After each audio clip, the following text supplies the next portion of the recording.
Hello बच्चों, आज एक इंपॉर्टेंट आर्टिकल की क्लास है। एक आर्टिकल जिसमें 3 टॉपिक छिपे हुए हैं।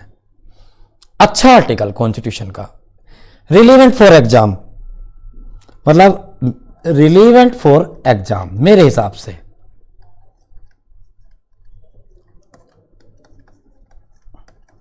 इसलिए मैं इसके बिल्कुल सेपरेट क्लास कवर कराता हूं ताकि टॉपिक बिल्कुल आपको कॉन्सेप्चुअली क्लियर हो। जिसमें आर्टिकल 20 में बेसिकली 3 प्रोटेक्शन है। क्या है बेटा? 3 प्रोटेक्शन वाला आर्टिकल क्या है? 3 प्रोटेक्शन। 3 प्रोटेक्शन की बात करता है। पहली protection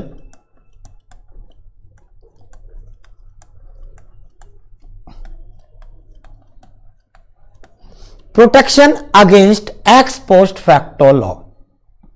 protection against ex post facto law. दूसरी प्रोटेक्शन प्रोटेक्शंस अगेंस्ट डबल जियोपार्दी।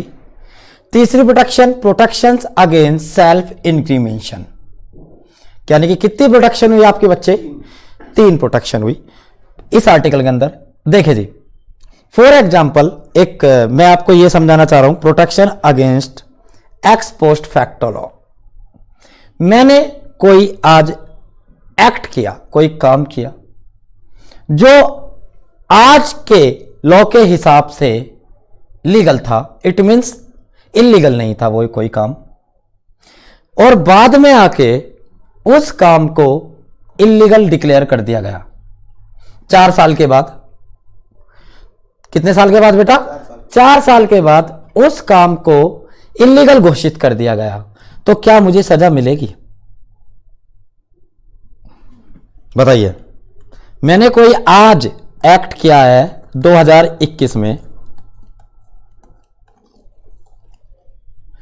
आज मैंने कोई काम किया 2021 में जो कि एज पर लॉ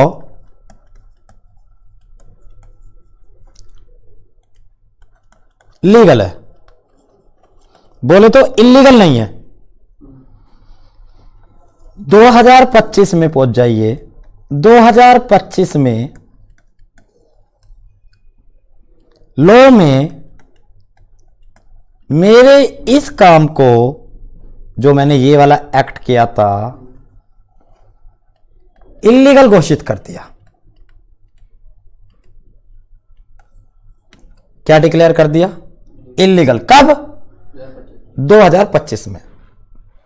तो आप मुझे बताइए, क्या मुझे जेल होगी? नहीं होगी, क्योंकि जिस टाइम मैंने ये एक्ट किया था टाइम तो लीगल था। उस टाइम तो इलीगल नहीं था। यानी कि if any act which is not illegal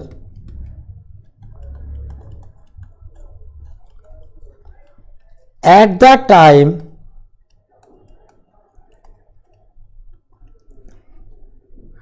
of execution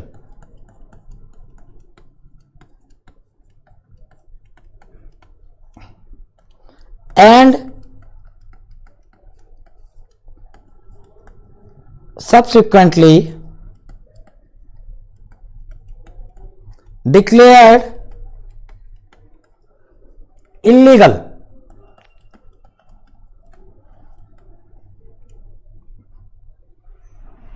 can be punish और can't be punish. Can't be punish.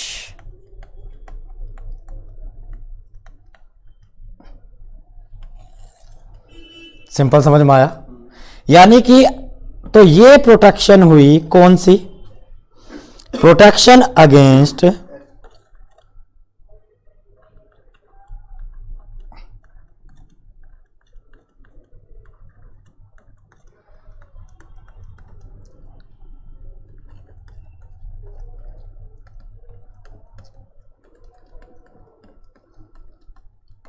X post facto law.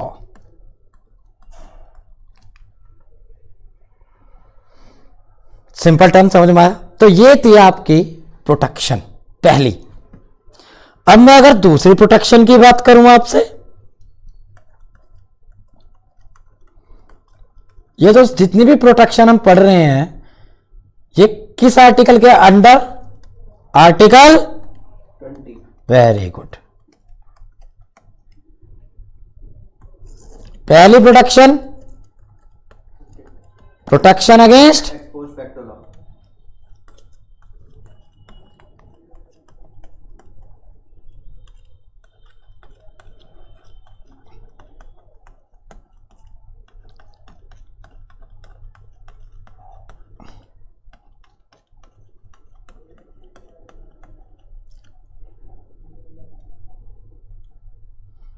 दूसरी प्रोटेक्शन,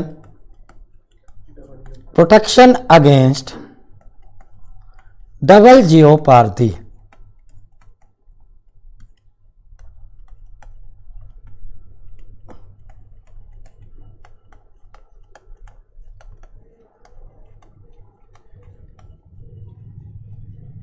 सुनिए, मुझे जेल हुई किसी भी ऑफेंस के लिए, मिस्टर एक्स हैं, उन्होंने एक ऑफेंस किया, उन्हें पनिशमेंट हुई। जिस टाइम उन्होंने ऑफेंस किया उस टाइम उसकी पनिशमेंट थी 5 ईयर।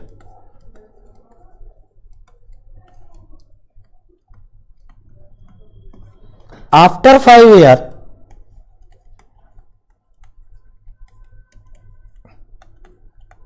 वो फ्री हो जाने चाहिए, फ्री फ्रॉम जेल। बात बिल्कुल सही है भैया। लेकिन क्या हुआ, जैसे उनकी सजा खत्म होने वाली थी इस ऑफेंस की सजा 2 ईयर हो गई। तो क्या इन्हें 2 साल की सजा और काटनी पड़ेगी? नहीं। No, that is protection against double jeopardy. एक आइडिया मैंने आपको दिया। ठीक, तीसरी प्रोटेक्शन,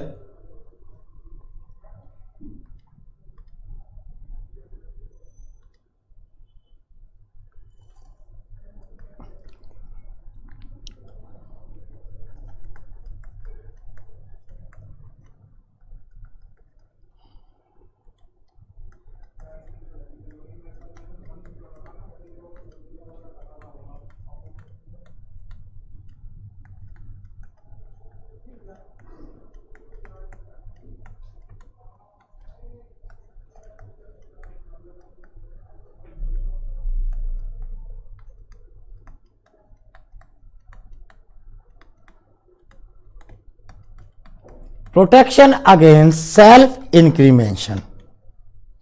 मतलब क्या है बच्चों? सुनिए, इसकी भी एक स्टोरी समझिए। आर्टिकल 20 सब आर्टिकल 3, आपको कंपेल नहीं किया जा सकता कि आप कुछ ऐसा बोलें जो आपके खिलाफ चाहता हो। नहीं समझ में आई बात?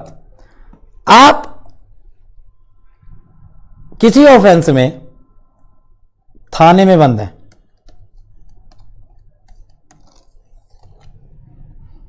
ये पुलिस वाले साहब हैं, ये आप हैं,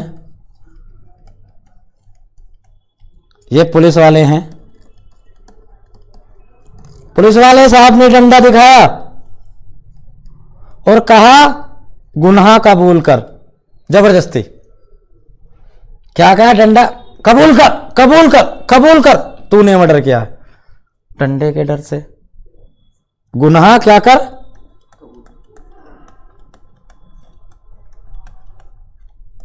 आपने कर लिया, थाने में तो कर लिया, लेकिन जैसे ही आप मजिस्ट्रेट के पास गए, किसके पास गए?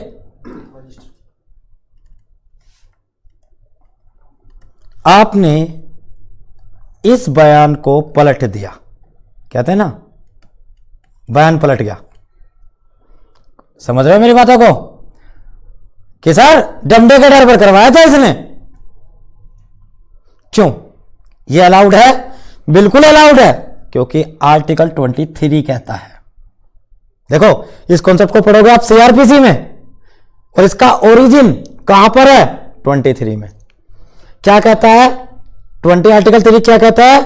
नोबडी कैन बी कंपेल, समझना मेरी बातों को बेटा, nobody can be compel to state anything, state बोलने के लिए, which is goes against him, जो उसी के खिलाफ चाहता हो। That is protection against self इंक्रीमेंशन।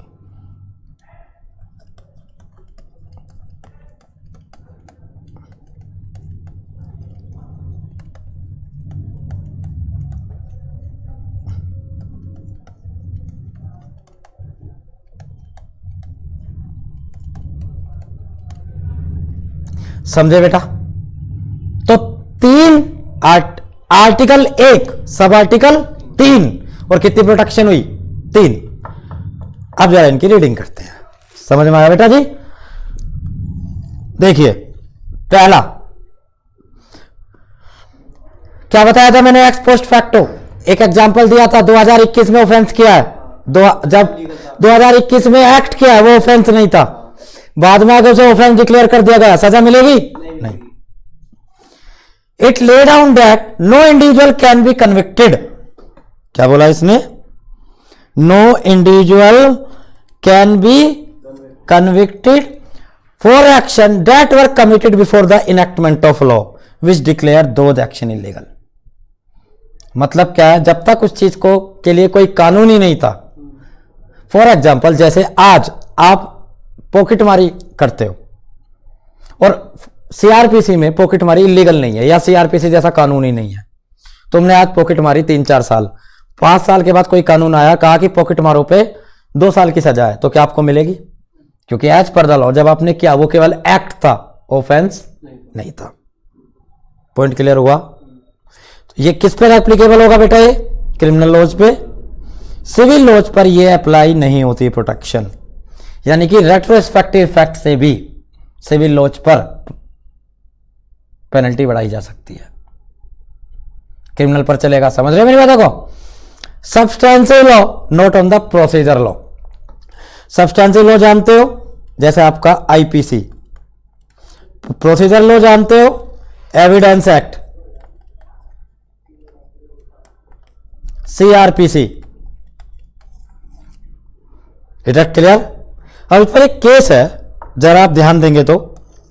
Shiv Bahadur Singh versus state of Vindhya Pradesh. It was clarified that article 21 prohibited the conviction under ex post facto law and that to the substantive law. The protection is not available in respect of procedure law. यानी कि ये protection किसके against applicable नहीं होती? कब नहीं मिलती आपको? प्रोसीजर लॉ के अगेंस्ट। यानी कि किसी भी बंदे को प्रोसीजर में कोई राइट नहीं होता। पॉइंट क्लियर हुआ? दूसरी जो प्रोटेक्शन थी वो थी आपकी कौन सी? डबल जीओपार्थी। इसमें मैंने आपको क्या एग्जांपल बताया था कि 5 साल की सजा खत्म होने वाली है। एक वाला एग्जांपल। 2 साल हो गई तो अच्छा, ऐसे में आपसे क्वेश्चन पूछता हूं, क्या आपको एक गुनाह की 2 बार सजा मिल सकती है? एक गुना की 2 बार नहीं मिलने की। ये तो एग्री करते हो? तो ये बात आपको कहां से पता है? Protection against double jeopardy, article 20+2। Point clear हुआ? It lay down that no person can be prosecuted and punished. Prosecuted and punished, बात को समझना। For the Same offense. more than once.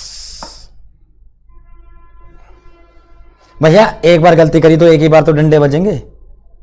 एक बार गलती पर 2 बार डंडे कैसे बच सकते हैं? गलती एक, डंडा एक है। पॉइंट क्लियर हुआ? लेकिन अगर एक बात सुनो, एक बंदे ने गलती करी, जज ने छोड़ दिया, प्रोजिक्यूट किया बट पनिश नहीं किया।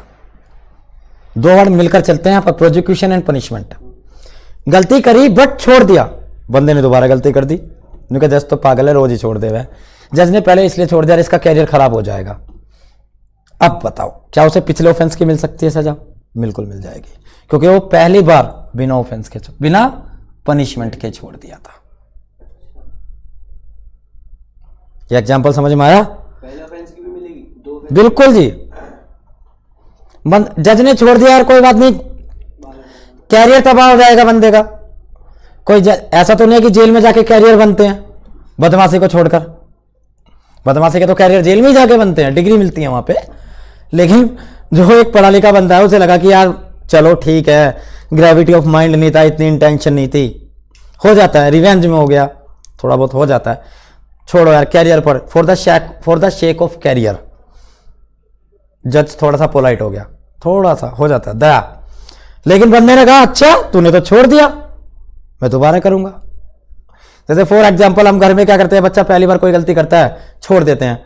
अब बच्चा दो चीज सीख ले सकता है उससे कि दोबारा गलती नहीं करेगा बच्चे ने, या फिर बच्चा दूसरे एंगल पे सोच सकता है कि यार ये तो पिटाई होती नहीं है गलती करने पे, अब मुझे दोबारा हाथ लग गया, मैंने एक रैपट इस गलती का और एक पॉइंट क्लियर हुआ। तो इस लाइन को समझिए, if a person has been let off after prosecution without being punish. क्या किया गया था? प्रोजिक्यूशन किया था उसका, लेकिन उसे पनिश नहीं किया था। He can be prosecuted again. मान ही नहीं रहा हो। This prosecution can be given only if a person is prosecuted as well as punish for an offence. मेरे ख्याल से क्लियर हो गया होगा।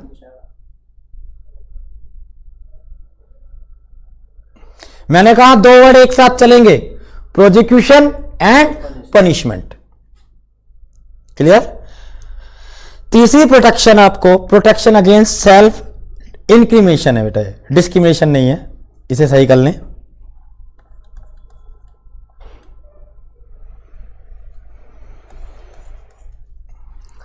According to this, no person accuse of any offence shall be compelled to be witness against himself. ऐसा हुआ court में case चल रहा था, गवाह नहीं मिले, गवाह नहीं हो मिले, तो क्या जज साहब ऐसा कह सकते हैं अरे तूने ऑफेंस किया तो तू गवाह भी तो खुद बन। एक बार में एक ही तो काम कर सकता है बंदा, तो जज साहब से क्या बोलेंगे यार सर एक ही तो काम करूंगा। Is that clear? कुछ भी ऐसा बोलने के लिए बाध्य नहीं किया जा सकता। इसलिए तो आपने देखा होगा कितनी क्रॉस एग्जामिनेशन चलती है कोर्ट्स में, और गवाहों पर ही खेल टिका हुआ होता है। इसलिए पहले क्या करो, अगर गुनाह करो तो गवाहों को खत्म करो, बच जाओगे। तो प्रोजिक्यूशन तो क्यों? इस आर्टिकल की वजह से कि एक बंदे को क्या नहीं किया जा सकता, कुछ भी ऐसा बोलने के लिए जो उसके अगेंस्ट जाता हो। पॉइंट क्लियर हुआ बच्चे? तो देर आर तक कितनी प्रोटेक्शन है आर्टिकल 20 में? 3 प्रोटेक्शन हैं। तो ये सेकंड जो प्रोटेक्शन उसका एग्जांपल एक फिल्म से भी है। सेकंड प्रोटेक्शन है, इसका एग्जांपल एक फिल्म में है। एक चीज और समझ लें लास्ट में, ये जो राइट है ये अवेलेबल टू ऑल पर्सन है। मैंने आपको शुरू में बताया था कि कुछ फंडामेंटल राइट्स तो अवेलेबल टू सिटीजन ओनली है और कुछ fundamental right available to all person है, यानी कि सिटीजन के लिए भी है और नॉन सिटीजन के लिए भी है। समझ रहे हो मेरी बातों को? तो ये वाला जो फंडामेंटल राइट है ये अवेलेबल टू ऑल पर्सन का क्या मतलब है? Citizen plus non citizen. क्या कंपनी को मिलेगा ये वाला राइट? मिल सकता है, क्योंकि कंपनी सिटीजन नहीं है। लेकिन ये वाला राइट तो ऑल पर्सन के लिए है, तो इंक्लूड कंपनी। क्या फॉरेनर को मिलेगा? बिल्कुल मिलेगा। Is that clear? तो ये आर्टिकल 20 समझ लो अवेलेबल टू ऑल है। क्या है बेटा? Available to all. ओके बच्चे, ध्यान से पढ़ना। Bye bye, take care.